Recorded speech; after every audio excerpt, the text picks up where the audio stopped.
বাহিনীর সহযোগিতায় তাকে ডিটেক্ট করার এবং তার বিরুদ্ধে যথাযথ ব্যবস্থা গ্রহণের জন্য আমরা বিশ্ববিদ্যালয়ের পক্ষ থেকে অনুরোধ করছি এবং আমরা এই ধরনের ঘটনা বিশ্ববিদ্যালয়ের ক্যাম্পাসে যে ঘটনাটি ঘটেছে এটা আমাদের কাছে অত্যন্ত মর্মাহত। এই ধরনের ঘটনা যিনি ঘটিয়েছেন আমরা চাই তাকে দ্রুত আইনশৃঙ্খলা বাহিনী দ্রুত তাকে গ্রেফতার করে যে সর্বোচ্চ শাস্তি নিশ্চিত করুক। আমরা অবশ্যই আইনশৃঙ্খলা বাহিনীর ব্যাপারে দ্রুত অবগত করব এবং আমরা ইতিমধ্যে আমাদের বিশ্ববিদ্যালয়ের যে ক্যামেরাগুলো আছে সেই ক্যামেরাগুলোতে তার ক্লিয়ার ফুটেজ আমরা ফেরার চেষ্টা করছি, ইতিমধ্যে কাজ করছে।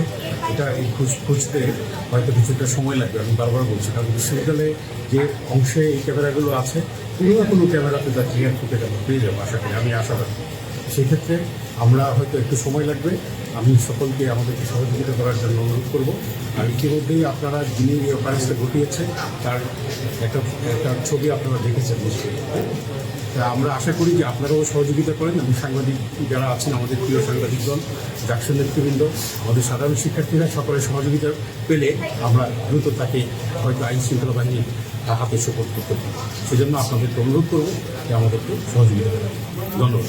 বিশ্ববিদ্যালয়ের অভ্যন্তরীণ